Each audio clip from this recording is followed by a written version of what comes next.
Hi, I'm Greg Berninger, Ghent's town historian. Welcome to today's trip into Ghent history. We're outside Ghent's first town hall, built in 1893, and we're going to use that as an avenue into Ghent history, as well as talk about what buildings can tell us. Now, the first thing we note is it was built in 1893, which means for Ghent's first 75 years, it didn't have a town hall. Where did government function? Mostly out of people's homes. We know for a fact, because it's in the New York state law creating Ghent, that the first municipal meeting was at the dwelling house of Seth Mix, probably somewhere in Old Ghent in the vicinity of Broadstairs. After that, it went to different people's homes, and we have one entry in the meeting minutes of the town from 1840, April 24th.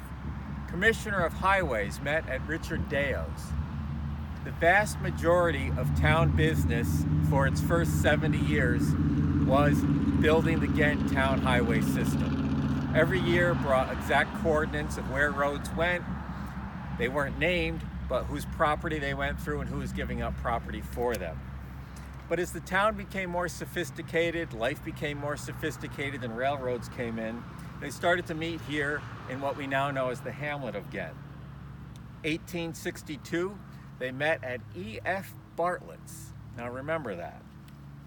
1864 in January, all of the taxable inhabitants of Ghent met at the Union Hotel, appropriately named, to talk about service in the American Civil War.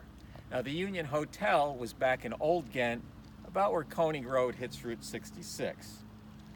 We have from a newspaper, February 17, 1869, the Democratic electors of the town of Ghent met for the nomination of officers for the town on Monday next at Bartlett's Hotel, Ghent, 2 p.m.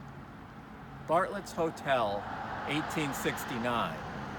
Now we know through the tree Bartlett's house, built in 1870, but now this tells us there may be a Bartlett Hotel prior to that right here in the hamlet, which is not surprising. But by 1886, the town was meeting at the Bartlett House. Other than the Bartlett House, they met at Supervisor Tremaine's office, which would have been right in this general area. Supervisor George Tremaine was part owner of the 16,000 square foot hay exporting facility right here in town. But as government again became more sophisticated, as life became more sophisticated, in 1893 they put out for bids for a new townhouse, they called it, and Mr. Teeter was the successful builder, and on Halloween 1893 they accepted the townhouse from Mr. Teeter.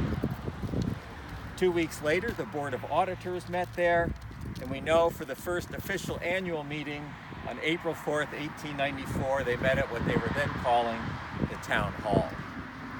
Now, other than a place for the functions of government, it was a place for fun.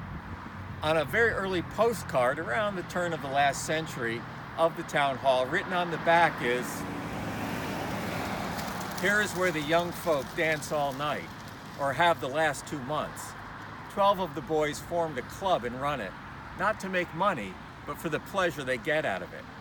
Have a cop at the door, John Westover. Dennis's orchestra, usually a classy cornetist or trap drummer from Troy." And it wasn't just the boys having dancers. From 1912, the Columbia Republican newspaper, music was of the best. The Mrs. Blashfield, Gaddis and Arnold of Ghent gave a social dance in the town hall last Friday evening. It was largely attended, and the music, once again, furnished by Dennis's Orchestra of Philmont, and Mr. Schaefer, a cornetist from Hudson, was of the best. Apparently the dances were so successful that they felt they needed a better space for it. So from the same newspaper, November 24th, 1915, in Ghent, a dance be held at the town hall by the ladies for a benefit of the stage fund. And that matches absolutely perfectly with the recollection of Dot Losey's daughters, Jill and Janet. They heard stories that their grandfather, Franklin Gould, as a teenager, helped build the stage and the addition that went straight off the back of the building. Once there was a stage, of course, I'm sure Dennis's orchestra played all the better. Other functions here in the town hall, the Farmers Bureau met, and at that meeting, they decided that the kids should take corn seeds to school for the teachers and kids to plant, and they could watch which seeds grew best. A nice activity for Ghent's future farmers. And a very hotly contested, controversial vote took place here. We do have the ballot box. September 18th, 1918, Ghent voted to go dry. There were 4 questions on the ballot, each about a different way to sell alcohol, and Ghent voted no on all 4. Of course, women, newly allowed to vote, mostly voted dry, and men who probably would have voted wet were off fighting World War I. Many people still alive remember the Ghent Fire Department minstrel shows held at the town hall on that very stage, built a few decades earlier. Of course, the makeup of the time, the black face, is something we look back on today with certainly a wince and find certainly inappropriate for our modern time. But many Ghentites today only remember the humor being at the expense of other Ghentites. In 1985, just a little up the road, sadly, the Ghent school closed. But happily, town supervisor Ken Wilbur facilitated the transfer of the historic building to the town to function as the town hall.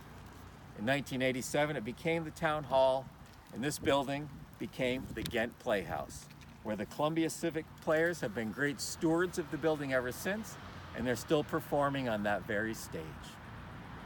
If there's a place you'd like me to explore for a Ghent 5-minute history video, leave it in the comments below or send me an email, historian@townofghent.org.